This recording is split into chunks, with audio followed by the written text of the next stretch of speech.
दोस्तों, तो आज की वीडियो मैं एक बहुत इंपॉर्टेंट टॉपिक के ऊपर बना रही हूँ, सेल्फ स्टडी। तो ये चीज़ मेरे साथ हुई थी कि मैं बहुत ज़्यादा मेहनत करती थी, लेकिन उसके बावजूद भी मेरे बहुत अच्छे नंबर नहीं आते थे। तो जब मैंने इसका सेल्फ एनालिसिस किया कि मैं इतनी मेहनत करती हूँ, उसके बाद भी मेरे अच्छे नंबर क्यों नहीं आ रहे, क्यों मेरी गाड़ी 60-70% पे आके रुक जाती है, बल्कि मैं मेहनत तो 100% वाली करती हूँ। तो जब मैंने ये क्वेश्चन अपने आप से पूछा तो मुझे पता चला कि मेरी जो पढ़ाई है उसमें गलती हो रही थी सेल्फ स्टडी की। मतलब मेरा जो पढ़ने का तरीका था वो था एकदम ही बेकार। मैं एकदम सही तरीके से पढ़ाई कर ही नहीं रही थी। जो तरीका होता है पढ़ने का वो बहुत ज़्यादा इंपॉर्टेंट होता है आपके मार्क्स के प्रपोर्शनेट। मतलब अगर आपका तरीका सही है तो आपके मार्क्स भी बहुत अच्छे आएंगे। वहीं पे अगर आपका तरीका बेकार है, आप कितनी भी मेहनत कर लो, आपके नंबर कम ही आएंगे। तो आई होप आपके लिए ये वीडियो बहुत यूजफुल रहेगी। तो हम लोग इसमें बहुत सारी ऐसी टिप्स के बारे में जानेंगे जो मेरे लिए वर्कआउट की। मैं 60% से 90% मार्क्स ला पाई। ऐसी कौन कौन सी ट्रिक्स थी जिसने मुझे हेल्प किया वो हम जानते हैं। तो सबसे पहले हमको पढ़ाई करने से पहले एक जगह डिसाइड करनी चाहिए, एक जगह जहाँ पे हम पढ़ाई कर सकते हैं। हम लोग जब भी खेलने के बारे में बात करते हैं तो हमको प्लेग्राउंड याद आ जाता है। जब भी हमको सोने की बात आती है तो हमको बेड याद आ जाता है। ऐसे ही हमको जैसे पढ़ाई याद आए, हमको हमारा पढ़ाई का एरिया याद आना चाहिए। तो हमारे पास हमेशा एक अच्छा स्टडी कॉर्नर होना चाहिए जहाँ पे मेरे पास हमारी सारी स्टेशनरी जो होती है, पेन, पेपर, बुक्स, नोटबुक्स, सब आजू बाजू ही होना चाहिए कि मैं बहुत ज़्यादा टाइम वेस्ट नहीं करूँ ढूंढते ढूंढते कि स्केल का है, इरेजर का है, पेंसिल का है। तो छोटी छोटी चीज़ें जो भी होती है हमारे पास वो उधर ही अवेलेबल होनी चाहिए। सेकंड है, हम लोग जब भी कुछ भी पढ़ते हैं हमको हमेशा जोर जोर से पढ़ना है, हमेशा जोर जोर से पढ़ना है। इससे क्या होता है कि हम लोगों का जो डिस्ट्रैक्शन लेवल होता है वो एकदम कम हो जाता है। हम सिर्फ पढ़ाई के ऊपर फोकस कर रहे होते हैं, हम सिर्फ बोलने पे ज्यादा फोकस कर रहे होते हैं। सेकेंड चीज। थर्ड चीज, हमको कभी भी गलती से भी बेड पे तो पढ़ाई करनी ही नहीं है। हमको बेड पे पढ़ाई ही नहीं करनी है। मैं हमेशा बेड पे पढ़ाई करती थी, बेड टेबल के साथ नहीं। बेड एक ऐसी प्लेस है जहाँ पे जाते ही हमको नींद आती है। आपको हमेशा एक चेयर टेबल पे ही पढ़ाई करनी चाहिए। तो अब हम जानते हैं कि ऐसी कौन सी ट्रिक्स हैं जो आपको लिटरली 60% से एकदम 90% की तरफ लेके जा सकती हैं। जो अभी तक हमने डिस्कस किया वो हम लोगों का पढ़ाई करने से पहले के चीजें हैं जो हमको ध्यान रखना है कि हमारे पास अवेलेबल हो। तो हम लोग जब भी पढ़ाई करते हैं तो हमको हमेशा 1 घंटे की सेल्फ स्टडी करनी चाहिए। तो 1 घंटे की self study is more than enough to make sure that आपकी पढ़ाई सही से हो रही है। हम बहुत बार सोचते हैं कि मैं असाइनमेंट सही से कर रहा हूँ, मैं होमवर्क सही से कर रहा हूँ, मैं ट्यूशन सही से जा रहा हूँ, तो हम लोग को लगता है कि हाँ मेरी पढ़ाई तो सही चल रही है, मैं तो टॉप करूंगा, मैं तो बहुत अच्छे नंबर लाऊंगा। नहीं, हमने टू बी फ्रैंक पढ़ाई की ही नहीं है। हमने सेल्फ स्टडी कहाँ की जहाँ पे मुझे पता चलेगा कि मेरे को ये वाला सिलेबस बहुत अच्छे से आता है, ये वाला सिलेबस नहीं आता है, मेरे को ये वाला क्वेश्चन तो समझ में आ गया लेकिन ये वाला नहीं आया।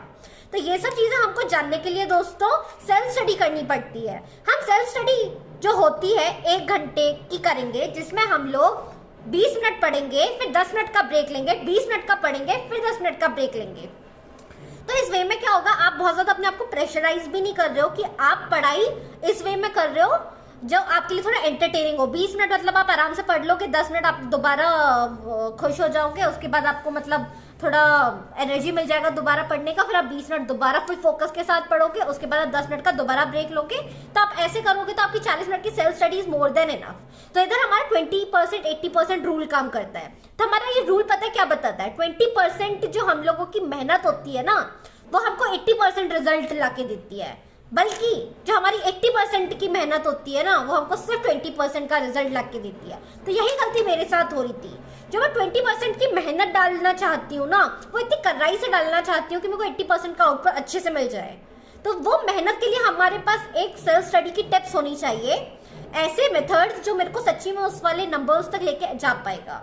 तो इन सब चीजों को करने के लिए दोस्तों हमको एक 5 रूल प्रिंसिपल्स फॉलो करना पड़ेगा। पहला रूल कहता है कि टारगेट टू स्टडी। हमेशा हमारे पास एक टारगेट होना चाहिए कि मुझे कितना आज के दिन में पढ़ाई करनी है, और ये टारगेट हमेशा आपका मेजरेबल होना चाहिए। लेट्स से आज मैं प्रोबेबिलिटी का चैप्टर मैथ्स में कंप्लीट करूंगी, तो अब मैं पता करूंगी कि उसके अंदर कितने एक्सरसाइजेस हैं। लेट्स से 5 एक्सरसाइजेस हैं। तो मेरा आज का जो भी होगा टारगेट वो होगा कि मुझे आज एक एक्सरसाइज खत्म करनी है, एक एक्सरसाइज के अंदर 20 क्वेश्चन और 20 क्वेश्चन बनाने हैं, तो मेरा आज का टारगेट वो रहेगा। तो हमको हमेशा एक टारगेट के ऊपर पक्का वर्क करना चाहिए। उसके बाद हम लोगों का आता है कॉन्सेप्ट। हमको कुछ भी चीज आगे बढ़ने से पहले कॉन्सेप्ट को खुद को समझाना चाहिए। लेट्स से आपको मैं अभी प्रोबेबिलिटी पढ़ा रही हूँ, ठीक है, probability in terms of practical world क्या स्टैंड करती है, आपको वो कैसे कैसे यूज हो सकती है, हम उसको कहाँ कहाँ यूज करते हैं। अगर हम ऐसी चीजें खुद को समझाने की कोशिश करेंगे तो ये हमको बहुत ज्यादा इंपॉर्टेंट फील देगी and we will be like कि ये इंपॉर्टेंट क्यों है। तो ये क्वेश्चंस हम लोगों को जो क्यूरियोसिटी में जाएगा तो हम लोग काफी अच्छा कर पाएंगे। नेक्स्ट होता है definition. Definition is very very important. तो इसमें क्या होता है कि अब हम लोग बुकिश लैंग्वेज से जानेंगे कि हमारे लिए क्या चीज इंपॉर्टेंट है, क्या चीज इंपॉर्टेंट नहीं है। लेट्स से अभी मैंने प्रोबेबिलिटी अपने वे में जान ली कि प्रोबेबिलिटी ऐसी होती है, ये होता है, हिंदी में मुझे पता चल गया कि क्या है।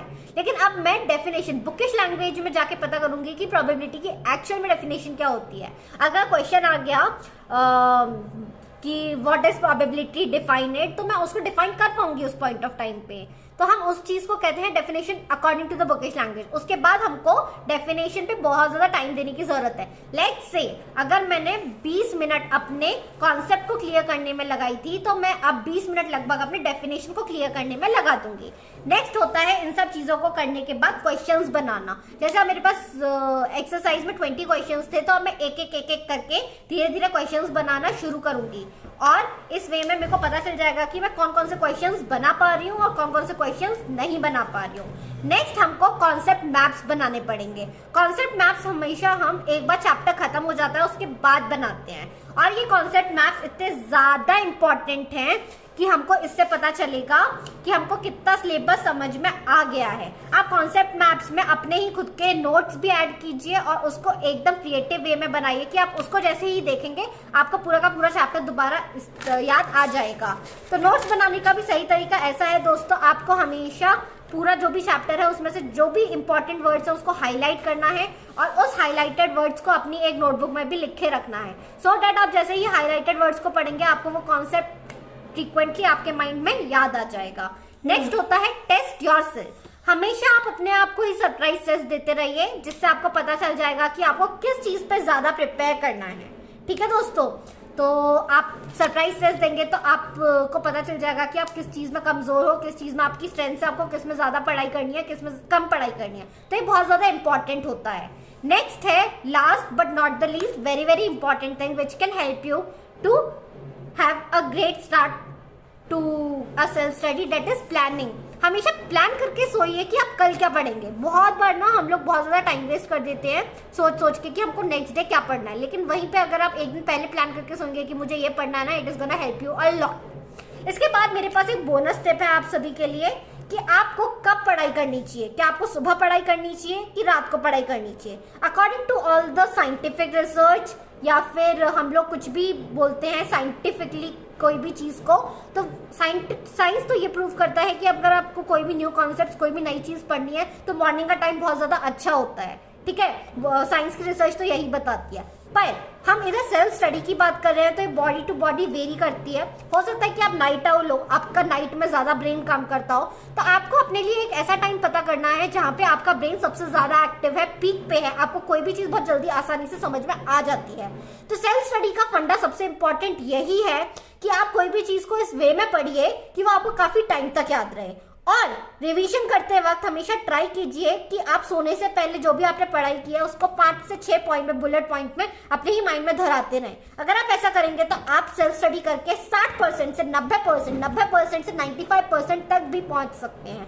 तो अगर आपको ये ट्रिक्स अच्छी लगी और आपने फॉलो की और आपको भी इसके वजह से काफी डिफरेंस लगा तो मुझे कमेंट करके जरूर बताइएगा। और अगर ये वीडियो अच्छी लगी तो जरूर लाइक, शेयर, सब्सक्राइब कीजिए। Thank you.